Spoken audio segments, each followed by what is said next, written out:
En el nombre del Padre, del Hijo y del Espíritu Santo. Amén. Padre nuestro que estás en el cielo, santificado sea tu nombre, venga a nosotros tu reino, hágase tu voluntad así en la tierra como en el cielo. Danos hoy nuestro pan de cada día, perdona nuestras ofensas como también nosotros perdonamos a los que nos ofenden. No nos dejes caer en la tentación y líbranos del mal. Amén. Dios te salve María, llena eres de gracia, el Señor es contigo. Bendita tú eres entre todas las mujeres y bendito es el fruto de tu vientre, Jesús. Santa María, Madre de Dios, ruega por nosotros pecadores, ahora y en la hora de nuestra muerte. Amén. Gloria al Padre, y al Hijo, y al Espíritu Santo, como era en el principio, ahora y siempre, por los siglos de los siglos. Amén. Hola hermanos y hermanas, reciban un cordial saludo. Yo soy el hermano César, de la Congregación de los Padres Rogacionistas del Corazón de Jesús. Hoy vamos a hablar un poco sobre el volumen 1 de los escritos de la sierva de Dios Luisa Picarreta. Lo vamos a abarcar de forma muy general, señalando solamente algunos puntos que creemos que sean los más relevantes para tener una visión global de lo que encierra todo este primer volumen de los escritos de Luisa. Hay muchos aspectos de cómo abarcar este primer volumen, pero nosotros lo vamos a hacer de una forma un poco simple, digamos un poco básica, tanto para aquellos que no conocen nada aún sobre los escritos de Luisa o apenas están entrando a conocer los volúmenes y las obras de Luisa Picarreta, de la sierva de Dios Luisa Picarreta, como también para los que ya de pronto han dado una primera leída, ya sea a unos cuantos de los 39 escritos que hizo Luisa Picarreta, o al menos algunos de ellos. La intención entonces simplemente es una visión como global de este primer volumen. De aquí se desprenderán algunos temas importantísimos que se deberán tocar más puntualmente, pero por el momento abarcaremos una visión global del volumen. La intención es presentar esta visión de cada volumen, vuelvo y repito, solamente puntualizando los temas más generales que hablan en cada volumen.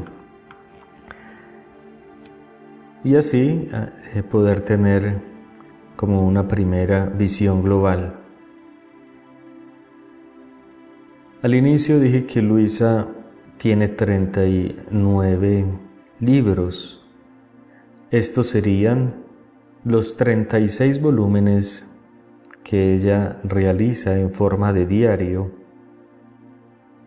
El libro de la pasión, de las horas de la pasión de nuestro Señor Jesucristo, el libro de la Virgen María en el reino de la divina voluntad, y un pequeño libro que también lo escribe Luisa, conocido como Los giros del alma en el reino de la divina voluntad. Se encuentran también muchas oraciones hechas por Luisa y en algunos lugares han presentado como un libro de oraciones de Luisa Picarreta, pero esas oraciones nunca fueron recopiladas por ella específicamente, fueron oraciones que ella realizó así en lo cotidiano de su día, o algunas oraciones que fueron extraídas de los mismos escritos, otras que se encontraban en esas cartas o correspondencias que ella realizó también.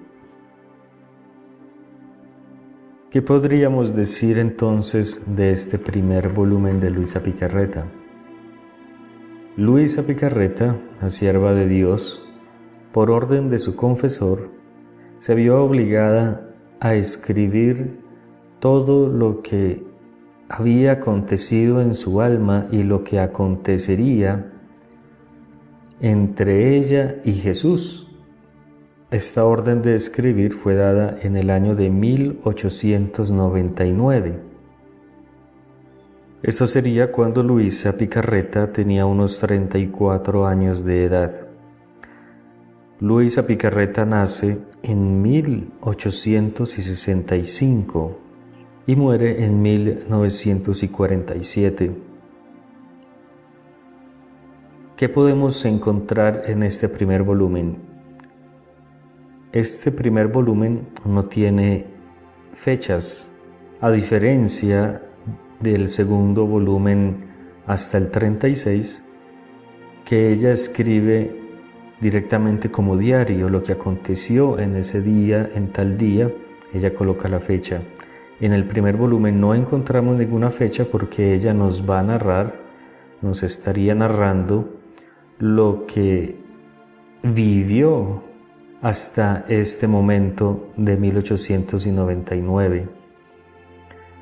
Este primer volumen va a ser como un recuento de sus 34 años o de los acontecimientos que más marcaron su vida durante estos 34 años de vida, esos primeros 34 años de vida.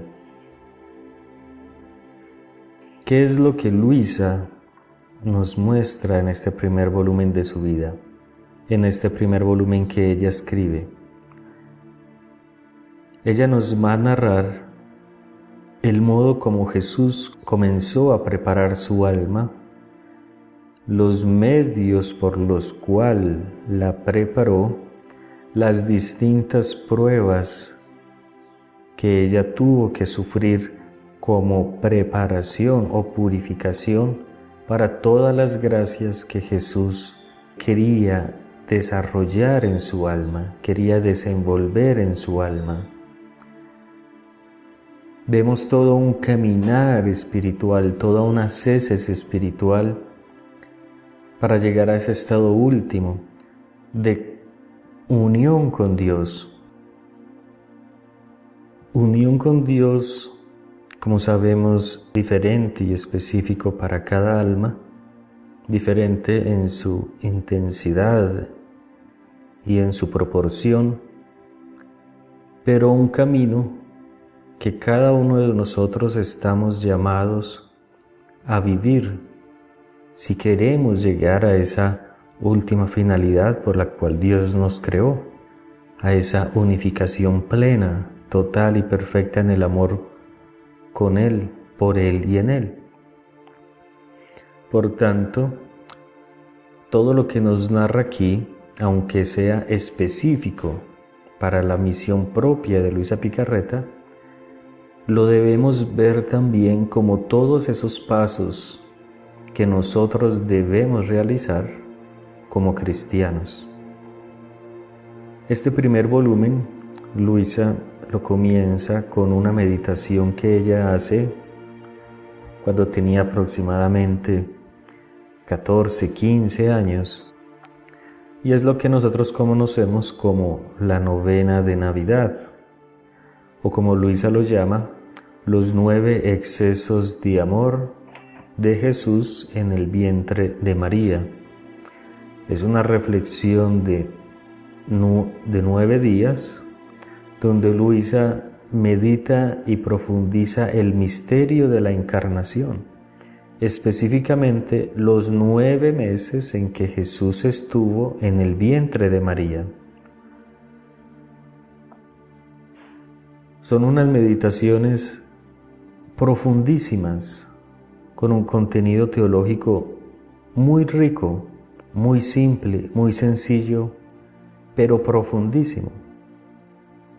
Es una meditación, unas meditaciones sobre el misterio de la encarnación que Luisa misma nos narra que encendía su alma de un fuerte y renovado amor por Jesús.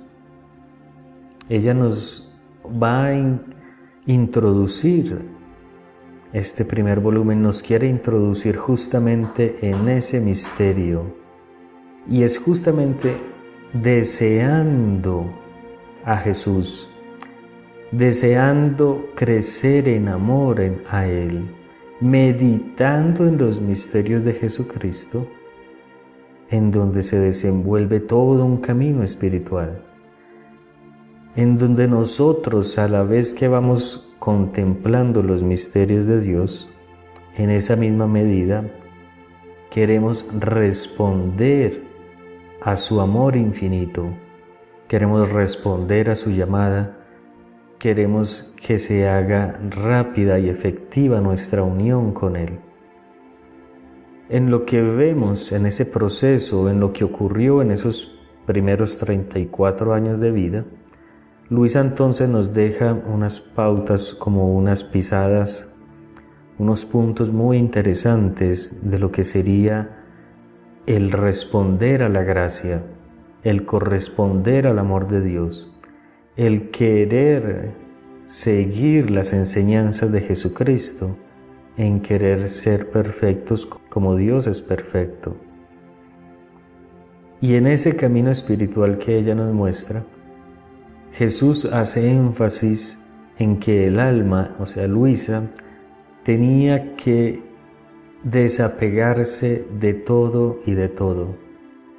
Tenía que purificarse de todo lo que no es Dios, purificarse de todo lo que impide esa unión con Dios perfecta. Perfección que vamos a querer nosotros asimilar o imitar en la medida en que sepamos cuánto Él merece ser amado.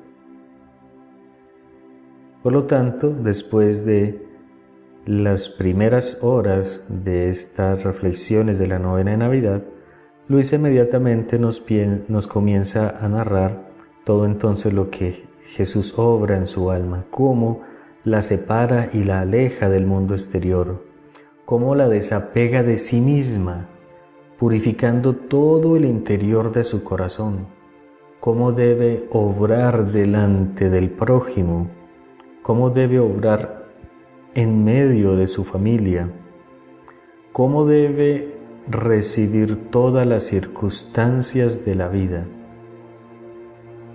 Estos primeros pasos o primeras vías de unión con Dios es de purificación para esa unión con Dios. Y no podemos purificarnos realmente si no nos desapegamos o si no reconocemos la nada que somos. Pues como ya conocemos todo este camino espiritual que muchos grandes santos ya nos dejó en herencia a la Iglesia, ¿no? Vemos que en la medida en que desaparezcamos, en la medida en que reconozcamos lo que somos, Dios puede obrar en nosotros. Y aquí comienza a pedirle a Luisa o a conducir al alma a la verdad de su propia nada, pues en la nada es donde Dios comienza a obrar libremente, ¿cierto? Jesús quiere en Luisa un desapego total, aún en las cosas aparentemente santas. Quiere un deshacimiento total de nuestro ser. Esto va a incluir pensamientos propios y también un modo de ver lo que es realmente la contrición perfecta. Pensamientos propios aún en lo que vamos descubriendo en nosotros mismos, esto es, todo lo que somos, miseria, que de nosotros solamente podríamos anhelar el bien, mas no conseguiríamos realizar aquello que queremos hacer, como nos lo dice San Pablo. Pero aún en medio de ver esta miseria, Jesús quiere que el alma no se distraiga viéndose a sí misma. Entonces, además de un camino de purificación, Jesús la conduce por el camino del deshacimiento de sí misma. Aún de nosotros mismos debemos como que olvidarnos para poder centrarnos totalmente, libremente en lo que Dios quiere que nosotros hagamos. ¿Por qué debemos morir a nosotros mismos? Porque debemos vivir solo en Jesús.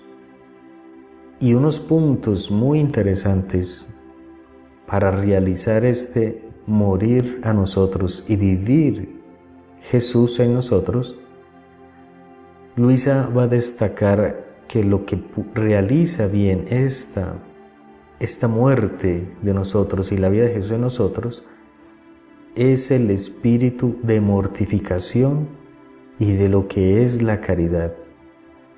En la mortificación y en la caridad podemos nosotros realmente morir para que Él viva.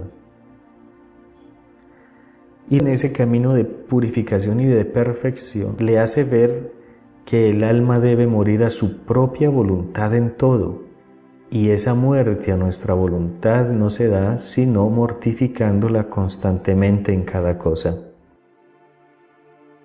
Nada diferente a lo que hemos visto en esas ascesis espirituales de los grandes santos, pero vuelvo y recargo, tenemos que ver realmente con atención este camino que va haciendo Luisa, porque ella nos da unas claves muy eficaces, muy particulares de su vida espiritual o nuevas en esta vida espiritual.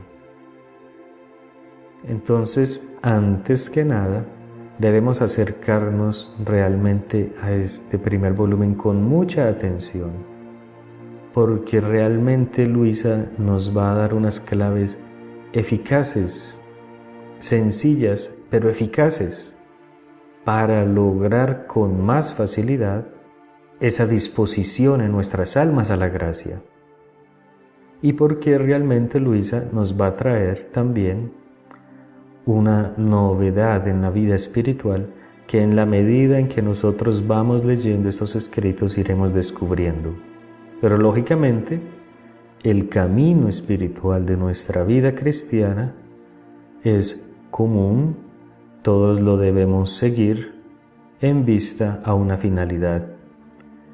La novedad en el camino espiritual no sería que ciertos pasos sean innecesarios, no, sino que en el camino podremos tomar algunas herramientas que nos hacen caminar mucho más rápido, mucho más ágilmente, mucho más eficientemente. Repito, esto lo vamos viendo en la medida en que vamos entrando en esos escritos de Luisa y viéndolo de pronto así de una forma analítica y atenta. Morir a nuestra voluntad sería entonces uno de los aspectos principales, y lógicamente comienza con esa mortificación en cada cosa. Luisa hace un énfasis en lo que es el darle el valor al sufrimiento. ¿Qué sería el sufrimiento? ¿Y por qué nosotros casi que lo deberíamos desear? Pero con mucha atención, porque no se trata de ese masoquismo humano, sino a los frutos del sufrir cristianamente. Como vemos, la vida de Jesús se desenvuelve en el sufrimiento, y es en el sufrimiento de la cruz en donde Él realiza y consuma la obra realizada en la redención, nuestra salvación. Por lo tanto, nosotros, al injertarnos en Jesús, somos llamados a seguirle, a tomar su cruz para ser sus discípulos. Pero esto no lo podremos entender si realmente no le damos el verdadero sentido cristiano a lo que es el sufrimiento. Y es en este punto donde Luisa también nos va a mostrar unas claves de los frutos del sufrir, y es que el alma debe enamorarse del sufrir por amor a Jesús y por amor al prójimo. Para que entendamos, para que Luisa entendiera lo que es el sufrir por amor a Jesús y al prójimo, Jesús la introduce a sumergirse en el mar insondable de su pasión. A los 13 años, más o menos, de Luisa, ella ve por primera vez la figura de Jesús que lo llevan golpeando. Él está cargando la cruz como vía hacia el Calvario y ve que lo golpean, lo escupen, lo maltratan. Y en esos sufrimientos Jesús levanta la mirada hacia Luisa y le dice: Luisa, ayúdame. Esto cuando Luisa tenía aproximadamente 13 años. Y es esa escena que ella ve, que la impacta de tal forma, ve lo que realmente Jesús padece aún en la actualidad.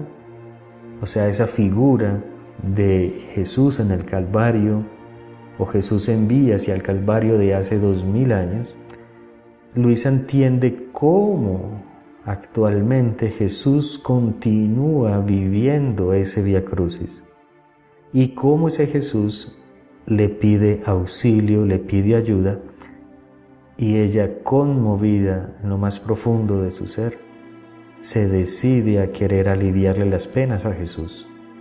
Pero entonces, para entender bien lo que es el sufrir por amor a Jesús y por el prójimo, Jesús la lleva a sumergirse en el mar insondable de su pasión. Luisa en este momento tiene 34 años, y si aproximadamente desde los 12 o 13 años ella comienza a meditar en su pasión, o como lo vemos en la novena de Navidad, ella medita en la pasión de Jesús cuando se encontraba en el vientre de María. Meditar la pasión de Jesús era su ejercicio espiritual cotidiano y principal. Por lo tanto, encontramos aquí una Luisa que tiene 20 años o más aproximadamente de estar meditando la pasión de Jesucristo. Y es en ese espíritu de ver el sufrimiento del ser que tanto ella ama, que quiere hacer suyo sus mismos sufrimientos para que él no continúe sufriendo. Y de ahí podemos entrever mejor que todo lo que se desenvuelve en Luisa hasta este momento fue por esa meditación continua de tantos años que vemos su pronta respuesta a todo lo que Jesús le iba pidiendo. Y esa unificación de la voluntad del alma a la voluntad de Dios, del deshacimiento de sí mismo para que Él viva y tengan vida las almas, el prójimo, esto de la mortificación y la caridad, que entendemos esa misión propia que Luisa después nos va a narrar, para la cual Dios la escogió. La sierva de Dios Luisa Picarreta es escogida por Dios para dos misiones especiales. La primera, porque ella es el alma que Dios escoge como depositaria para todas estas verdades, todos estos conocimientos de lo que se refiere del don de la divina voluntad en las criaturas.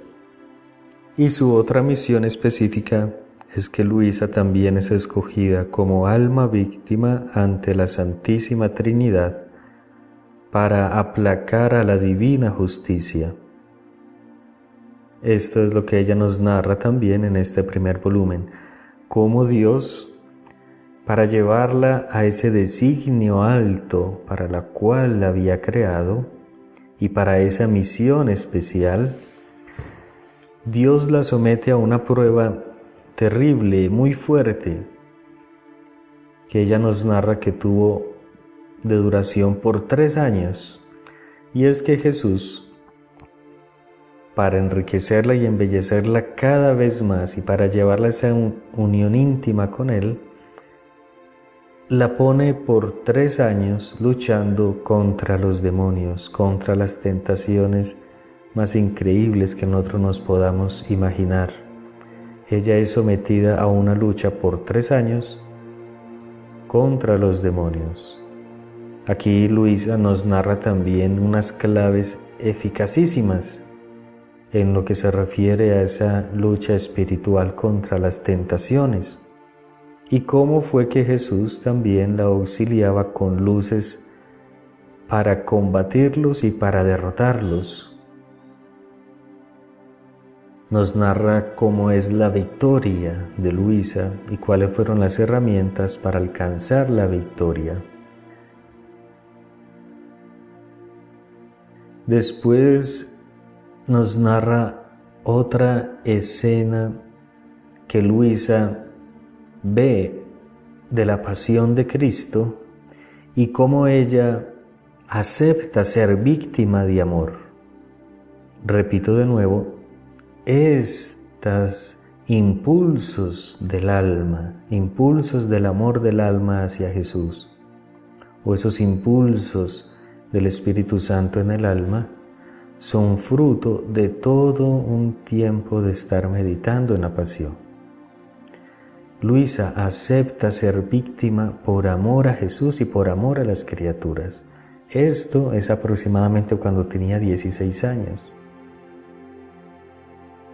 Y Luisa comienza a cumplir su oficio, tomando parte en las penas de Jesús coronado de espinas, reparando los pecados, sobre todo de soberbia. Después nos va a narrar otra prueba muy fuerte que ella tuvo que vivir por otros 3 o 4 años más o menos. Prueba que la van a como a purificar y a pulir de tal forma para asumir esa misión especial de alma víctima. Aquí surge un tema muy interesante, que es ser alma víctima.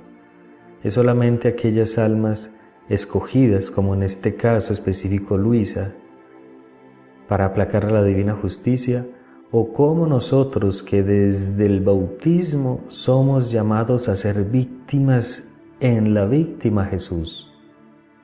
Cómo cada acto nuestro debe ser una reparación. Pero entonces, si se nos da la oportunidad, trataremos ese tema específico con más profundidad. Por el momento, aquí en este primer volumen nos señala cómo fue Luisa preparada para asumir esa misión como alma víctima, y para ello la pone también en unas pruebas muy fuertes para su alma. Y esto sería con unas controversias, unos contrastes muy fuertes, por lo que Jesús le manifestaba interiormente de las penas de la pasión, y que su familia iba a presenciar. Ella nos va a narrar aquí que ella comenzó a entrar en un estado de petrificación. Ella quedaba totalmente rígida, y cómo entonces su familia tenía que también presenciar este acontecimiento en Luisa, que no se podía explicar ni científica ni psicológicamente. Esto para ella era casi que una humillación muy fuerte, porque eran cosas que pasaban en lo más íntimo de su alma con Jesús, y que siempre quiso que fuera de ese modo, que solamente fuera entre Jesús y su alma y que fuera desapercibida para el mundo exterior.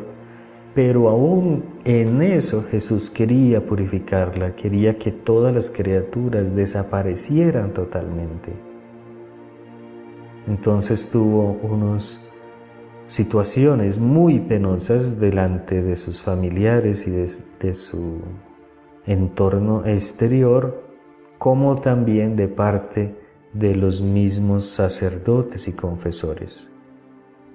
Pero después de esta prueba, que duró unos 3, 4 años más o menos, que ella nos dice aquí, ella es aceptada como víctima perpetua delante de Dios para aplacar a la divina justicia. Esto, recordemos, lo narra Luisa en 1899, pero fue recibida como alma víctima cuando tenía más o menos unos 22 años. Y el acontecimiento fue cuando ella queda totalmente postrada en la cama. Ella permanece definitivamente en cama sola y solamente por Jesús. Más o menos cuando tenía unos 22 años. Ahí es cuando comienza su oficio de alma víctima, que fue asumido también por su propio confesor. A través de su confesor, la Iglesia la acepta como alma víctima también. Algo muy particular para realmente realizar este oficio. Continúa entonces después de esto mostrándonos cómo es ese trabajo de perfección, llevando Jesús a Luisa siempre a esa conformidad con su voluntad, y que lo único que pretende es un desapego absoluto de todo y una perfecta pobreza con la santa indiferencia. Los temas específicos también en este volumen 1 abarcan en lo que son las virtudes, la cruz, y comienza a hablarnos también de las virtudes teologales. En este volumen, Luisa nos narra el proceso, los pasos y la preparación para recibir un matrimonio místico. Y ese matrimonio místico se da en las virtudes teologales, y que luego nos narra como unas renovaciones de este esposorio místico ante la Santísima Trinidad, y después nos habla de un tercer desposorio que sería el desposorio en la cruz. Deshacimiento, anonadamiento de sí mismo, olvido de sí mismo y cruz serían como ese camino que ella vive durante todo este tiempo y que nos narra en este primer volumen. Termina entonces el volumen 1 retomando las meditaciones sobre los excesos de amor de Jesús en el vientre de María, o sobre esa novena de Navidad que conocemos. Y ya así como de forma personal haríamos como una especie de interpretación por qué ella comienza hablando de los excesos de amor, pero deja al final para continuar hablando de esos excesos. Podríamos decir, repito, de forma personal, que todo se encierra en esa meditación de la encarnación de Cristo, de todo lo que conlleva ese misterio de la encarnación y de la redención, y cómo estamos llamados a asimilar a Jesús en nosotros o dejarnos asimilar en la humanidad de Jesús para seguir y continuar su misma obra. Y como vemos, la obra de la redención tiene una finalidad específica, no solamente salvarnos, sino llevarnos a la santidad perfecta y querida por Dios en nosotros. Por lo tanto, nos abre todo un espacio para que se pueda desenvolver a nosotros la obra perfecta del Espíritu Santo, la obra de la santificación. Luisa entonces nos muestra todo ese camino de redención, purificación, unificación con Jesús, en la humanidad de Jesús, a través de su humanidad, a través de la obra de la redención, para llevarnos, para comenzar la obra de la santificación, que también sería todo un campo eterno de lo que sería la obra del Espíritu Santo en nosotros. Y en este mismo contexto de los escritos de Luisa sería ese tercer fiat, el fiat santificador. Esto es la realización de la promesa de Jesús, hecha en nosotros ante su Padre Celestial. Venga a nosotros tu reino, hágase tu voluntad, así en la tierra como en el cielo. Ese es el tercer fiat, el que se haga su voluntad, así en la tierra como en el cielo. Y es específicamente todo lo que Luisa nos va a continuar a narrar. ¿Cómo será posible y cómo se hará posible realmente esa voluntad de Dios reinante en totalidad en la tierra como reina en el cielo? Y eso es lo que vamos a ver a partir del volumen 2 en adelante. Esa es la finalidad, la misión de Luisa.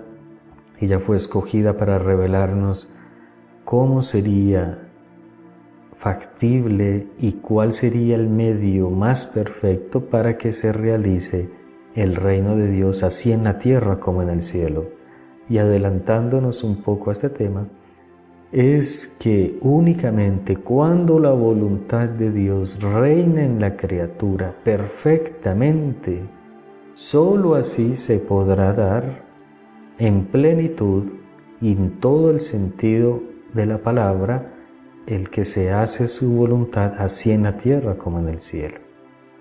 Es el don de la divina voluntad en medio de las criaturas, en las criaturas, y solo con ese don podemos decir con todo el peso de las palabras que entonces se hará la voluntad de Dios así en la tierra como en el cielo, y esa sería la consumación del por qué fue creado todas las cosas y la criatura misma, del porqué también de la misma redención, para que viviéramos en esa unión total y perfecta de la criatura con la Santísima Trinidad, para que la Santísima Trinidad continuase en medio de las criaturas obrando todo perfectamente lo que ella obra y obró desde toda la eternidad en sí misma. Esto sería entonces, hermanos y hermanas, lo que podríamos decir un poco así de lo que está contenido este primer volumen. Lógicamente habrán muchas formas y perspectivas de cómo leer este primer volumen, pero al menos tenemos este pequeño acercamiento para todos aquellos que apenas van a comenzar o para que los que han comenzado puedan también ver cómo Jesús actuaba en Luisa, cómo Jesús y con qué finalidad, y que es un modo también de invitarnos a nosotros también realizar este proceso, lógicamente en la medida de nuestra capacidad, de nuestra alma, y de nuestra misión específica o particular que cada uno de nosotros tenemos. Leamos con atención realmente este primer volumen para poder descubrir esas claves eficaces de lo que es el caminar espiritual, de cómo podemos vencernos a nosotros mismos para seguir a Jesús, para que Él viva en nosotros, y para poder llegar a esa santidad última para la cual Él nos destinó. Gloria al Padre, al Hijo y al Espíritu Santo, como era en el principio, ahora y siempre, por los siglos de los siglos. Amén. Gloria al Padre, al Hijo y al Espíritu Santo, como era en el principio, ahora y siempre, por los siglos de los siglos. Amén. San José, ruega por nosotros. Luisa, pequeña hija de la divina voluntad, continúa en medio de nosotros, viviendo y difundiendo el reino de la divina voluntad. San Aníbal María de Francia, ruega por nosotros. Envía, Señor, apóstoles santos a tu iglesia, al reino de la divina voluntad.